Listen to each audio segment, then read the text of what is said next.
தேவனுக்கே மகிமை உண்டாக ஜீவ வார்த்தையில் வேரூன்றுவோம். ஆண்டவருக்கு வேண்டும் என்ற தலைப்பில் லூக்கா 19 அதிகாரம் 31 வசனத்தை பார்ப்போம். அதை ஏன் அவிழ்க்கிறீர்கள் என்று யாராவது உங்களிடத்திலே கேட்டால் அது ஆண்டவருக்கு வேண்டும் என்று சொல்லுங்கள் என்றார்.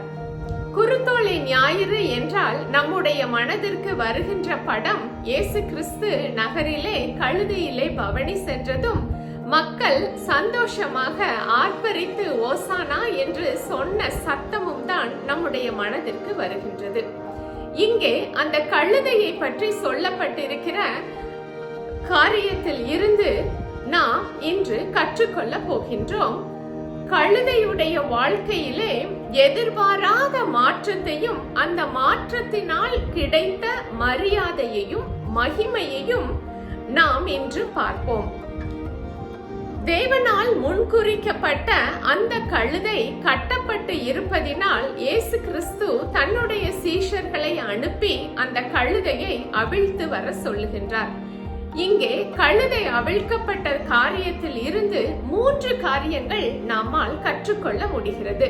முதலாவது, அதை அவிழ்த்து விட்டார்கள். இரண்டாவது, அதை இயேசுவின் அருகாமைக்கு அழைத்து வந்தார்கள். மூன்றாவது, இயேசுவையே அதன் மீது ஏற்றினார்கள். இந்த 3 நிகழ்வும் நம்முடைய வாழ்க்கையிலும் நடக்கும் பொழுது இங்கே இந்த கழுதையின் வாழ்க்கையிலே நடைபெற்ற எதிர்பாராத மாற்றங்கள் அங்கே கொடுத்த மரியாதையும் மகத்துவத்தையும் நாமும் பெற்றுக்கொள்ள முடியும்.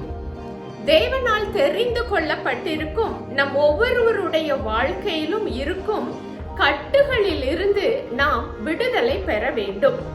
நம்முடைய பழைய வாழ்க்கை முறையில் இருந்தும் தேவனால் நம்மை பயன்படுத்த முடியாத நிலையிலே நம்மிலே என்னென்ன கட்டுகள் இருக்கின்றதோ, கட்டப்பட்டிருக்கும் இடமாக இருக்கலாம், பொருளாக இருக்கலாம், நபராக இருக்கலாம், வேலையின் நிமித்தமாக இருக்கலாம், நாம் எந்த இடத்திலே தேவனுக்கு பிரியமில்லாமல் கட்டப்பட்டு இருக்கிறோமோ அங்கிருந்து நாம் அவிழ்க்கப்பட வேண்டியவர்களாக இருக்கின்றோம். தேவனுடைய சத்தத்திற்கும் அவருடைய வார்த்தைகளுக்கும் அப்படியே கீழ்ப்படியும் பொழுது அங்கே விடுதலை கிடைக்கின்றது. பழையவைகள் எல்லாம் ஒழிந்து போகின்ற புதிய வாழ்க்கையின் அனுபவத்தை பெற்றுக்கொள்ள முடிகின்றது. அடுத்ததாக, தேவனுடைய அருகாமைக்கு வந்தால்தான் தேவன் நம்மை பயன்படுத்த முடியும். உன்னதமானவருடைய மறைவும் சர்வ வல்லவருடைய நிழலும் அவருடைய அருகாமைக்கு வந்தால்தான் கிடைக்கும். அதை அருகாமையிலே தான் நம்மால் அனுபவித்து பார்க்கவும் முடியும். அப்பொழுதுதான் அவரால் நம்மை பாதுகாக்கவும் முடியும், பயன்படுத்தவும் முடியும். பரிசுத்த ஆவியானவரோடு நாம் இணைந்தே பயணிக்கும் பொழுதுதான் தேவனுடைய அருகாமையின் அனுபவத்தை நம்மால் பெற்றுக்கொள்ள முடியும். அடுத்ததாக, இந்த கழுதையின் வாழ்க்கையிலே யாராலும் கண்டு கொள்ளப்படாத ஒரு இடத்திலே ஓரமாக அது இருந்தது.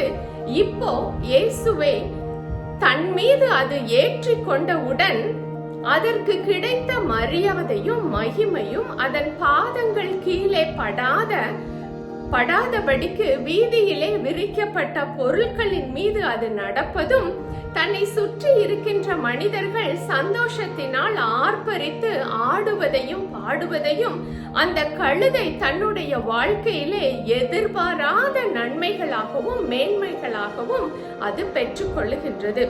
நாமும் இயேசு கிறிஸ்துவை நம்முடைய வாழ்க்கையிலே எப்பொழுதும் எல்லாவற்றிலும் சுமந்து செல்லுகின்றோம் என்ற அடையாளத்தோடு நாம் நடக்கும் பொழுது இந்த உலகத்திற்கு அவர் நம்மோடு வாழுகின்றார் என்பதை நம்மால் வாழ்ந்து காட்ட முடியும்.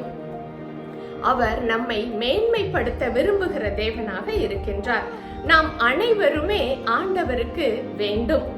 அதனால் நம்முடைய கட்டுகளிலிருந்து நாம் விடுதலை பெற்று தேவனுடைய அருகாமையின் அனுபவத்தை அனுதினமும் பெற்றுக்கொண்டு அவரை நாம் சுமக்கின்றோம் என்ற அடையாளத்தோடு வாழ கர்த்தர் நம் ஒவ்வொருவருக்கும் கிருபை செய்வாராக. ஆமென்.